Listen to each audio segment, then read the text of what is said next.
You don't overthink because you are careful. You don't worry because you are weak.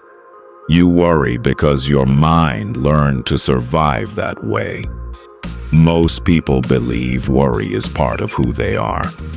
They say things like, "I'm just an anxious person," or "I've always been like this." But worry is not your personality. It's a habit. Your mind didn't choose peace. It chose protection. At some point in your life, your brain learned that worrying feels like control, that thinking ahead feels like safety, that imagining worst-case scenarios might prevent pain. And for a moment, it works. Worry gives you a false sense of control. It tells you, if I think about this enough, nothing bad will happen. But the relief never lasts. So your mind goes back again, and again, and again. That's how addiction forms.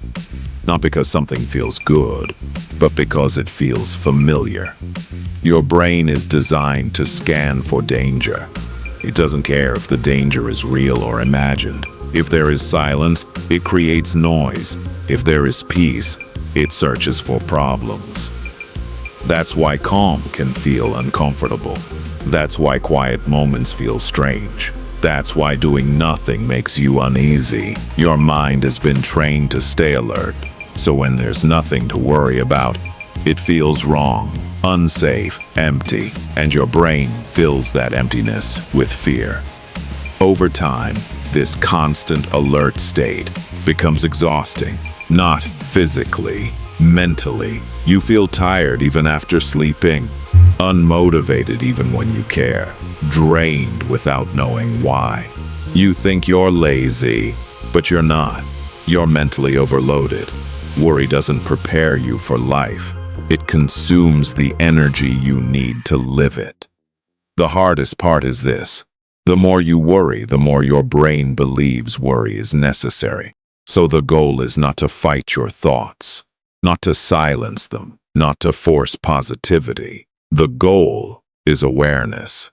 To notice when worry appears, to recognize it without feeding it, to let the thought pass without following it. At first, this feels uncomfortable because your brain expects stimulation. It expects fear. But slowly, very slowly, it learns something new. It learns that silence is not danger, that rest is not a threat, that you don't need to solve everything right now. Your mind learned to worry, which means it can learn to rest. You are not broken. You are not weak. You are not failing. You are just unlearning a habit that once tried to protect you. And that's not something to be ashamed of. That's healing. Welcome to Mind Tales.